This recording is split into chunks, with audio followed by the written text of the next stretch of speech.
Welcome to another deep dive.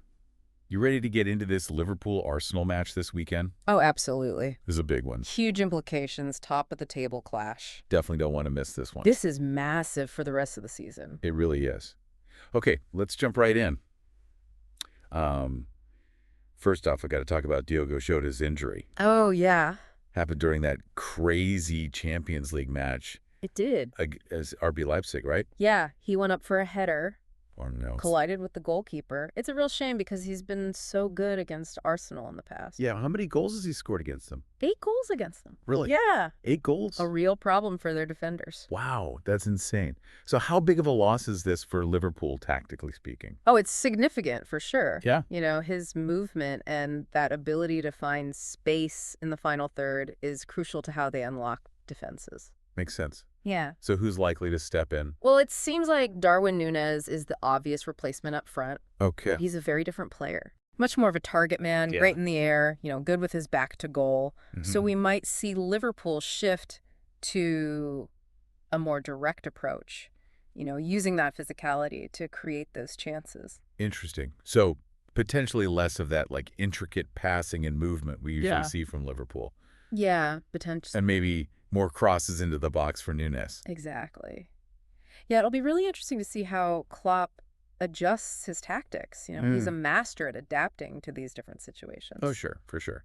So speaking of adjustments, this next bit of news is a real shocker. Oh, yeah. Did you see that Dave Fallows is leaving Liverpool? I did see that. Their director of scouting and recruitment gone after 12 years. 12 years. Huge. Huge. I mean, he's been absolutely crucial to all their success, Yeah, especially the recruitment. especially that The recruit. players that he's brought in. I mean, saw Mane Van Dijk, It's incredible. the backbone of that championship-winning team. Yeah.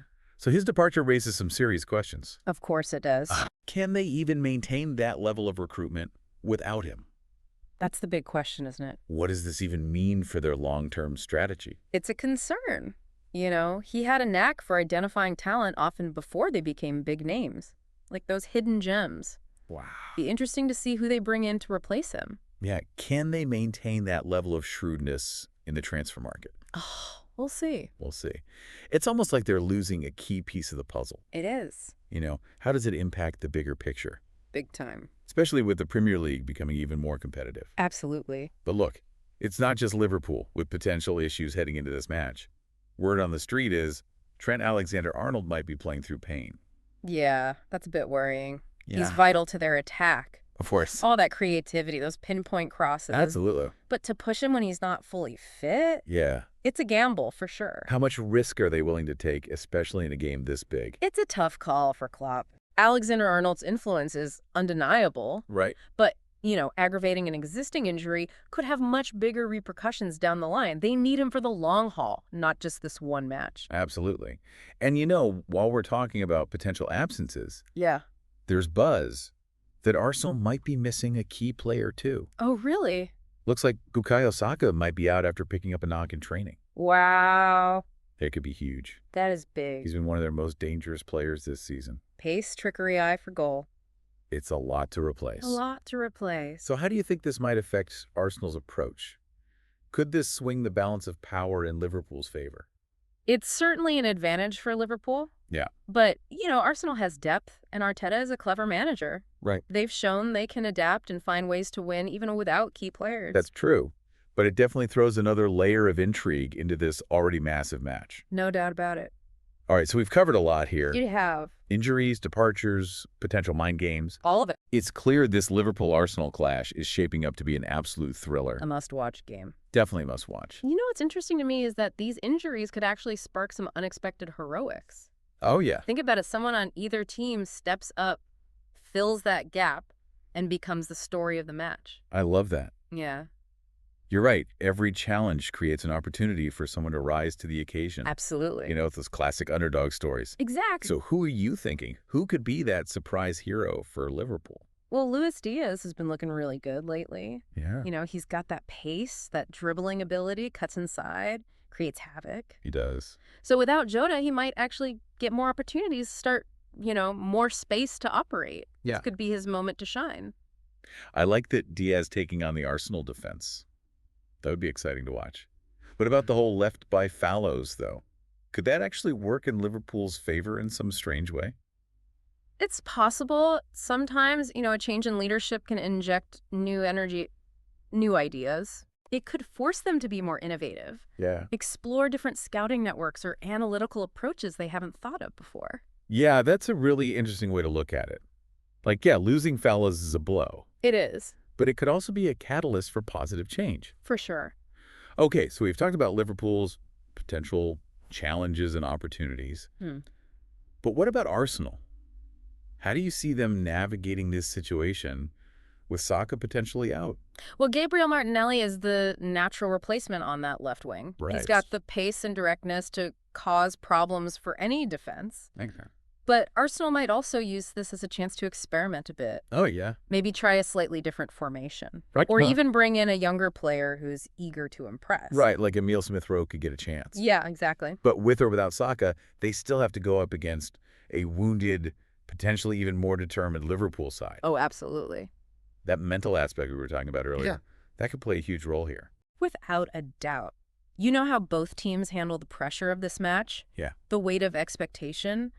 That could be the deciding factor. For sure. Liverpool might be feeling vulnerable, doubting themselves a bit after losing Jota and Fallows. Yeah. Or they could use it as fuel, channel that frustration into a powerful performance. Right. It's a test of their resilience, their championship mentality. Exactly. Do they crumble under pressure or do they rise to the occasion? And for Arsenal, it's about staying focused, not getting complacent. Even if Saka's out, they can't underestimate Liverpool, especially at Anfield. It's like a mental chess match It really is. on top of the physical and tactical battles. And, thinking about these challenges and opportunities, it highlights the incredible depth and adaptability of both these teams. It does. It does. They've built squads that can withstand injuries, adapt to different situations, and find ways to win. Yeah. It's a testament to the quality of their managers, their recruitment, and the overall mentality of the clubs. It's like we're seeing the evolution of modern football. Yeah. It's not just about having a star-studded starting 11 anymore. It's not. You need that depth, that tactical flexibility, that mental fortitude to compete at the highest level. Could not agree more. This match really encapsulates all of those elements. Yeah. Clash of styles, a test of resilience, a battle of wits, It's everything we love about the game. wrapped up into one. It is. I'm getting chills just thinking about it. Yeah. So we've dissected the injuries, the departures, the psychological impact. Now it's time to dive into the tactical chess match that will unfold on the pitch. Let's get into the nitty-gritty. Okay, so we've talked about the mental game, the potential heroes, but let's get down to like the brass tacks here. The tactical battles that could decide this match. Yeah. Where do you see the key matchups happening on the pitch? For me, it all starts in midfield. Okay. Both Liverpool and Arsenal have incredible midfielders Yeah. who can really dictate the tempo and control the flow of the game. Yeah, that midfield battle is always crucial, especially in a match like this, where both teams are so strong in that area. Absolutely. So how do you see it playing out tactically? I think Liverpool will try to dominate possession, Okay. like they usually do. Right. They'll look to their midfield trio to control that tempo, keep the ball moving, create chances through their passing and movement. Okay, and Arsenal, how will they try to counter Liverpool's midfield dominance? Well, their midfield is all about those quick transitions Yeah. and incisive passing. Right. They'll look to break up Liverpool's rhythm, win the ball back quickly, and then launch those counterattacks. Yeah. Try to exploit any space behind Liverpool's high line. So we could see a real clash of styles. Oh, absolutely. Liverpool's patient buildup versus Arsenal's rapid counterattack. Exactly. Man, that's exciting. What about the defensive matchups? Oh, yeah. Any key battles you're going to be watching? Well, if Nunez starts for Liverpool, Yeah. it'll be interesting to see how Arsenal's center backs deal with his physicality Oh, for sure. and aerial threat. Right. He's a handful for any defender, and he'll be looking to make his mark. And on the flip side, Arsenal still have Gabriel Jesus. Oh, yeah. He's been in fantastic form this season. He has. So clever and dynamic. How do you think Liverpool's defense is going to try to contain him? They're going to have to be incredibly disciplined Okay. and organized. Right. Can't afford to give him any space at all Makes in the sense. box. Right. He's a master at finding those little pockets And and making you pay. So it sounds like we're in for like a real tactical chess match. Oh, yeah. Both teams trying to exploit weaknesses and impose their style on the game. Absolutely. And on top of all the tactical nuances, Yeah. there's that added intensity. Of course. That passion that comes with any Liverpool-Arsenal match. It's huge. The atmosphere at Anfield is going to be electric. Oh, yeah. Both sets of players are going to be fired up. Okay, so we've analyzed the injuries, the departures, the psychological impact, and now all the tactical battles. It's prediction time. Let's do it. Who do you think will come out on top in this epic showdown? Oh, man, it's so tough to call. I bet. Both these teams have the quality to win, and with all the variables at play, it could really go either way. For sure. But if I had to pick, Yeah. I think I'd slightly favor Liverpool. Okay. You know, they're at home. Yeah. They'll be motivated to bounce back after that Leipzig match. Right. And they still have that championship pedigree. I can see that I'm leaning towards a draw. Okay. I think it'll be tense. Yeah. Cagey. Yeah. Both teams kind of canceling each other out. Could happen. But that's the beauty of football, isn't it? The unpredictability It is. keeps us coming back for more. No matter what the outcome this game, it's going to be a must-watch. Absolutely. A clash of titans. Yeah. Battle for Premier League supremacy. Absolutely. And a testament to the talent and the passion within English football. Well said. Well, we've reached the end of our deep dive into this massive match. We have. Hope you enjoyed this in-depth analysis and are as excited as we are for this game. Remember to like and subscribe for more deep dives on all the biggest stories in football.